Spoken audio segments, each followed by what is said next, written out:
ఓం శ్రీ మహాగణాధిపతయ నమః. ఓం పరబ్రహ్మణే నమః. ఓం శ్రీ మాత్రే నమః. కేఎస్ఆర్ తత్వం వాస్తు జ్యోతిషాలయంకు స్వాగతం. ఈ వీడియోలో వాస్తుశాస్త్రంలోని ఆర్థిక ఇబ్బందులను చూయించేటటువంటి ఒక ఇంపార్టెంట్ పాయింట్, ఒక ముఖ్యమైన అంశం గురించి తెలియజేయడం జరుగుతుంది. అయితే వాస్తుశాస్త్రంలో అన్ని దిక్కులు ఇంపార్టెంటే, ఏ దిక్కు ప్రాధాన్యత ఆ దిక్కుకుంటుంది. కానీ ఆర్థిక ఇబ్బందికి ఒక చిన్న పాయింటే కానీ చాలా ప్రధానమైన కారణమై 8 దిక్కుల మీద దాని ప్రభావం ఉండేటందుకు అవకాశం ఉంది. సో దాని గురించి ఈ వీడియోలో తెలియజేస్తున్నా. అదేవిధంగా ఆర్థిక ఇబ్బంది రావడానికి ఈ ప్రకృతి యొక్క రహస్యం ఎట్లా చూయిస్తుంది, ఎట్లా చెబుతుంది, రాశి చక్రం ద్వారా మనకు ఏం తెలుస్తుంది అని గనక చూస్తే, ఏ వ్యక్తి అయినా సరే శ్రమ చేసినప్పుడు తన శ్రమకు తగిన ఫలితం తీసుకునేలాగా ముందుకెళ్ళాలి. అట్లా కాకుండా స్నేహితుల కోసమనో లేకపోతే ఏదైనా అతను కొన్ని రహస్యాలు పెట్టుకొని శ్రమ చేయడమనో ఇట్లా చేసినట్లయితే తను మోసపోయి ఇబ్బంది పడేటందుకు అవకాశం ఉంది. దీనికి తోడు వ్యసనాలు, ఇవి కూడా మనిషిని ఇబ్బందుల్లో పెట్టేటందుకు అవకాశం ఉంది. అదేవిధంగా అలవాట్లు, అంటే వ్యక్తికి ఉండేటటువంటి మత్తు పానీయాలు తీసుకోవడం, అంటే ఇలాంటి అలవాట్లు అనేటివి తనను తప్పుదారి పట్టిస్తూ నష్టం కలిగించేటందుకు అవకాశం ఉంది. ఇట్లా చేస్తే ఉపయోగం ఉండదు. అలా కాకుండా పూజలు చేసినా కూడా ఒక వ్యక్తి ఏం చేస్తుంటాడు, దైవాన్ని పూజిస్తే మనకు ఆర్థికంగా లబ్ధి జరుగుతుంది అనే ఉద్దేశంతోన నిరంతరం పూజించడం అనేది చేస్తుంటాడు. అలా చేయడం ద్వారా కూడా ఆ వ్యక్తికి ఏ లబ్ధి జరగదు. ఎందుకు? ఏదైనా ధనం రావాలి అంటే అతను శ్రమ చేయాలి. శ్రమ చేస్తేనే అతనికి ధనం వచ్చేటందుకు అవకాశం ఉంది. ఇది నేను చెప్తున్న అంశం కాదు, జ్యోతిష శాస్త్రంలో ప్రకృతికి సంబంధంగా ఈ రహస్యాలు ఉన్నవి. ఆ విషయం తెలియజేస్తున్నా. అయితే పూజ దేనికోసం చేయాలి? దైవం యొక్క అనుగ్రహం కోసం చేయాలి, అనుగ్రహం పొందేటందుకు. కానీ ధనం రాబడి ఉండాలంటే తను చేసే పనే ఇంపార్టెంట్. పనియే తనకు దైవంతో సమానం. ఎవరు ఏ పని అయితే చేస్తారో వాళ్ళు ఆ పనిని పూజించే విధంగా ఉండాలి. అప్పుడే ఆ పని వలన వాళ్ళు లబ్ధి పొందడం అనేది జరుగుతుంది. అదేవిధంగా చేసే పూజ కూడా దైవం యొక్క అనుగ్రహం కోసం. అయితే ఇక్కడ వాస్తుశాస్త్రంలో తీసుకున్నట్లయితే ఒక్కొక్క దిక్కు ఒక్కొక్క రకమైన అంశాన్ని, ఒక్కొక్క దేవతా విధానాన్ని చూయిస్తుంది. సో ఆ దోషాలను బట్టి ఏం చేయాలనేది అది వేరే అంశం. ఎవరు ఏ దేవుణ్ణి పూజించినా కూడా పూజకు కొంత సమయం కేటాయించుకొని ఎక్కువ శాతం తాను చేసేటటువంటి పని గురించి ఆలోచించినట్లయితేనే ఆర్థిక ఇబ్బందిని తొలగించుకునేటందుకు అవకాశం ఉంది. అదేవిధంగా వ్యక్తి అలవాట్లలో కొన్ని వ్యసనాలు ఎట్లాంటివి అంటే, ఉదాహరణ పేకాట లాంటివి, అంటే ఇలాంటివి తీసుకున్నా కూడా వ్యక్తి నష్టపోయేటందుకు అవకాశం ఉంది.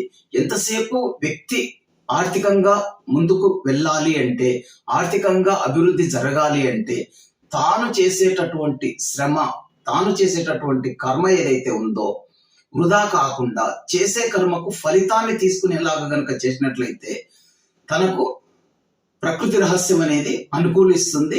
తనకు ఆర్థిక అభివృద్ధి అనేది జరిగే అవకాశం ఉంది. దీనికి తోడు కొంత కర్మను సరి చేసుకోవడం కూడా చాలా ఇంపార్టెంట్. అంటే ఇతరులకి ఇబ్బంది పెట్టకుండా తను చేసేటటువంటి కర్మ పుణ్యాన్ని పెంచుకునేలాగా ఉన్నట్లయితే తను ఆర్థిక ఇబ్బంది నుండి అధిగమించేటందుకు అవకాశం ఉంది.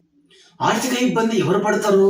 సో వారికి పుణ్యఫలం తక్కువ ఉండి ఎవరైతే కర్మ దోషం అనుభవిస్తుంటారో వాళ్ళు ఆర్థిక ఇబ్బంది పడేటందుకు అవకాశం ఉంది. కాబట్టి చేసే కర్మలు కూడా ఎవరికి నష్టం కలిగించకుండా సక్రమమైనటువంటి కర్మలు చేసినట్లయితే వారికి అనుకూలించే అవకాశం ఉంటుంది.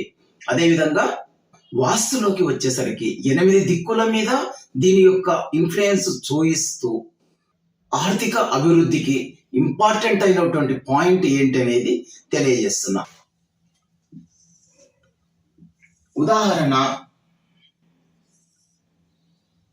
ఇది ఈస్ట్ అంటే తూర్పు, ఇది సౌత్ ఈస్ట్ అంటే ఆగ్నేయం,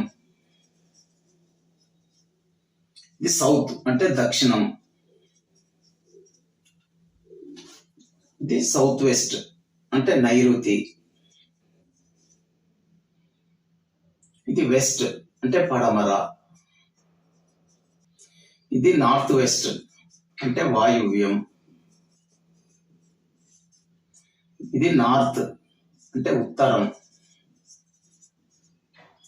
ఇది నార్త్ ఈస్ట్ అంటే ఈశాన్యం. ఇక్కడ ఉన్న చెప్పినటువంటి దిక్కులు ఒక్కొక్క దిక్కుకు ఒక్కొక్క ప్రాధాన్యత ఉంటుంది. ఆర్థిక ఇబ్బందికి ప్రతి దిక్కు కూడా సహకరించాల్సిందే. ఒక్కొక్క దిక్కు ఒక్కొక్క అంశాన్ని సూచిస్తుంది. అది కాక ఇది ఒక గృహం అనుకుంటే ఈ గృహానికి ఇక్కడ సింహద్వారం పెట్టడం అనేది చేస్తాం, ద్వారం. సో ఈ విధంగా ద్వారం ఉన్నప్పుడు ద్వారం ముందు మెట్లు ఉంటవి. కొంతమంది ఆ మెట్లను ఏం చేస్తారు, ఒక్క మెట్టు 3 మెట్లు ఇట్లా బేసి సంఖ్యలో మెట్లను తీసుకోవడం అనేది చేస్తారు. అలా చేయొద్దు. మెట్లు అనేది సరి సంఖ్యలో ఉండాలి. తర్వాత ఈ మెట్టు అనేది గృహం ఫ్లోరింగ్ కంటే ఎత్తు ఉంటే ఈ 8 దిక్కుల ప్రాంతం మొత్తం కూడా గృహంలోకి కిందికి వెళ్తుంది. తద్వారా మీరు చేసే శ్రమ ఏదైతే ఉందో అది కిందికే తీసుకెళ్తుంది తప్ప మిమ్మల్ని మంచి స్థితికి తీసుకెళ్ళలేదు. ఎప్పుడైనా సరే ఇంట్లోకి ఎక్కాలి, అంతేగాని దిగకూడదు. సో ఈ చిన్న పాయింట్ కనుక మీరు సరి చేసుకున్నట్లయితే గృహం మీ ఆర్థిక అభివృద్ధికి ఎంతో సహకరించే అవకాశం ఉంది. ఈ వీడియో నచ్చినట్లయితే లైక్ చేయండి, షేర్ చేయండి. మరిన్ని వీడియోల కోసం ఈ ఛానల్ సబ్స్క్రైబ్ చేసుకోండి. సర్వేజన సుఖినో భవంతు. స్వస్తి.